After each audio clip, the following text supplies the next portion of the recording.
بسم الله الرحمن الرحيم داوديال waxaa maanta garow online nagu soo booqday Saciid Faarax Garcade oo ah aabaha dhalay Fatxi Saciid Faarax Fatxi dhawaan waxay ku dhimatay gaari ku dardaray garowe warar kala duwan ayaa baraha bulshada looga qoray oo dad qolaba si bay u tarjuntay waxaan rabnaa inuu nooga warramo arrintaas siday u dhacday Saciid Faarax garow online ku soo dhawow بسم الله الرحمن الرحيم gaariga gabdhuhu gurigu keenay markii uu keenay gurigana waxa dhacday way ka digeen markay ka digeen gabdhaha mid kamida iyo goolka gacanta ku dhigay wuxuu yiri waxaan rabaa inaan wada shaqeysano gabadhii ninkii xoog bay iska buujisay wayna ka digtay ka bacdina wiilkii gaarigii xoog buu meesha uga booday meel xooga u jira buu ku baray qabtay uu soo kala wareegay dadna gabadhii madaxa u soo geliyay halkaas uu ku masaxay iyo guriga albaabkiisa garaacaya gurigan uu ku dumiyay meeshaas ay ku daateen gabdhihii iyo guriga dunsan maxaa soo gaaray sida wax soo gaareen nabraha soo gaaray xagee wax kaga dhaceen horta dhakhtarkan geynay iyo dharkeedii sideedii ah baanu gaari ku qaadnay waxaanu geynay dhakhtarka iyo Carafaad dhaqaatiirtii ay fiiriyeen oo baareen waxay yiraahdeen gabadhan qaaxada banaanka taala aduu intaas gudahaas uu ka galay nabarku ilaa iyo intaas gudaha oo laftaas gumaarka iyo inta ka hooseysa ilaa daba gabanta intaas isku fuqday oo xidmihii iyo calooshii iyo ilmasidkii iyo kulli ka soo daateen ka bacdina dhakhtarka waxaan ka qaban karo male dhakhtarka anagu waxa ka qaban karayeen dhakhtar garow jooga ka bacdi waxaan geynay oxygen baan gelinay waxaan geynay qaran meesha la yiraahdo ka bacdina waxa loo qaaday meesha la yiraahdo waxa la yiraahdo Ethiopia wax diyaarada ma qaadi karto gabaratan kabacdi waxaan u dalabnay ambalaas ka qaday garowe waxay geysay tukaraq tiilaas ana tukaraq qaaday waxay geysay wajaale tii jigjiga yaa wajaale ugu timi oo ka qaaday jigjiga kabacdi jigjiga la jiifiyay halkaas oo laan jirtay muddo adigu 2 bilood iyo 20 iyo dhowr laba habeena kabacdina waxa laga qaaday hadii inta jiftay waa la qaaday waxa la yiraahdaa sabab hal geeyo halka wax laga qaban karo hadii sabab ambalaas baa meesha laga qaaday ilaa sabab lagu sii waday ka bacdina koomay gashay koomay haday gashana kama bixin way ku dhimatayba Allahu naxariistay Fatxi qof baa eedaysana ku ah dabcan oo gaariga nin dhalinyaro ah waday waa la xiray markii hore kadibna xabsiga waa laga sii daayay oo damaanad in lagu sii daayay ayaan ognahay oo la kala qortay damaanadaas lagu sii daayay ninkaas oo hadda waxaan u maleynayaa saldhigga dhexe waa lagu soo celiyay garow xabsigu ku xiran yahay wax ma ka ogeyd arrintaas adigu anigu waa ii yaray garsooraha maxkamadda darajada koowaad Cabdinuur baa ii yaray wuxuu yiri waxaan doonayaa Saciidow inaan ninkan sii daystid waxaan ninkan sii deyn maayo gabadha uu dilay qof dhintana ma qof nool ma wuxuu ninkan sii daa waxaan ma sii deynayo wuxuu ugu jawaabay ninkaasi ku xiraan maayo ka bacdina hadalkaas ma garaysan waxaan mooday si kale uu wado arinta waxaan ku dhigla la sii deynaya waa garaysan waayay haddaan ka tagay oo aan xafiiska iga baxo yiri xafiiska iga baxa waan ka baxnay anina nabadoon raagin wada soconay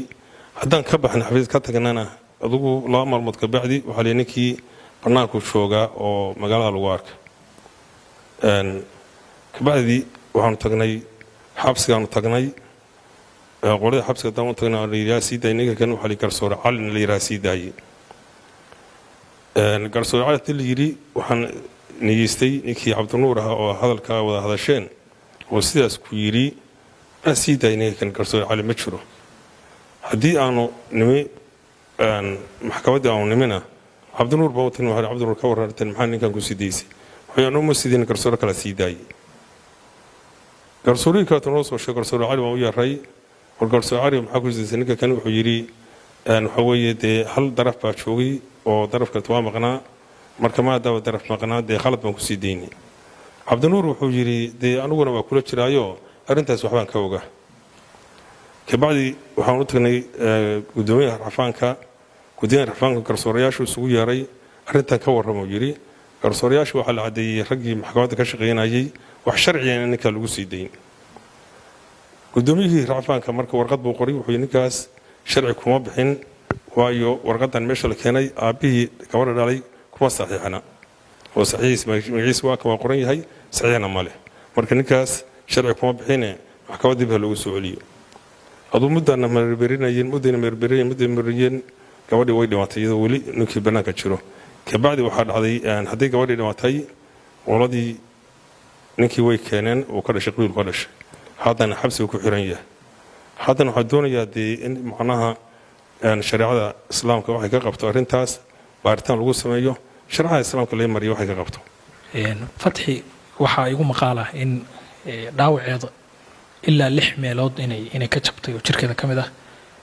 waxaan rabnaa inaad nala wadaagtid meelaha ay wax ka gaartay sidoo kale war baa jira in ay ahayd hooyo uur leh oo ilme uu ka soo dhacay uu ku dilmay oo wiil uu ku dilmay arrintaas way jirtaa gabadhan horta dhaawaceeda wax laga warrami karo ma ahayn gaarigu turuska horta ku dhuftay derbigu ku masaxay dee waxaway gaari ku dhacana waa malayn kartaa in dee dhibaatada soo gaari karta derbigii 10 mitir baa duntay oo dhulka galay marka waxaa dhacay ilaa 6 lafood way ka jabtay inta qaaxadana way ka soo daadatay oo intaas macdantaana way soo dhulka ku dhacday waa daadatay maca magaranaysa radii iyo magaranaysa iyo calooshayba ilmihiina ururna waa lahayd ilmihiina uurkeeda ku dilmay oo ku burburay marka saas baa dhaawaceedu ahaa xagga dhawarkana gaariga kaga dhacay oo dukada ka dhigay oo ilaa meesha kaliya ku beegan ilaa iyo xaglaha meesha ku dhowna intaasi wax hiliba lagu maaragba oo waxna waa talfiya soo baxay dariiran ka bacdan dawuu dhimatay dilka noocaasa puntland nidaam maamul baa ka jira ma yimaadeen goobta wax ka dhaceen booliskii iyo hay-adihii kale ee traafikada iyo maadaama arrintu gaarina uu qayb ka ahaa maxayse qoreen meeshaas waxaa jimay traafikada timi seydhida timi booliska yimi maxkamadda laftigeeda timi waa aragtay meesha qaabka soo dhacay dee waxaa laga qoray meeshaas dil camdi laga qoray oo dawladdu qodhay wax aad dalbanaysid muxuu yahay maadaama hadda eedaysanahiina lagu soo celiyey garowe oo gacanta maamulka uu ku jiro anuu hadda waxaan doonayaa waxa weeye shareecada islaamka in la mariyo ninkaas maxkamadda in la geeyo sharciga in la mariyo haddii magaranaysa shareecada islaamka baan doonayaa sharciga islaamka wax ka baxsan ma doonaya anugu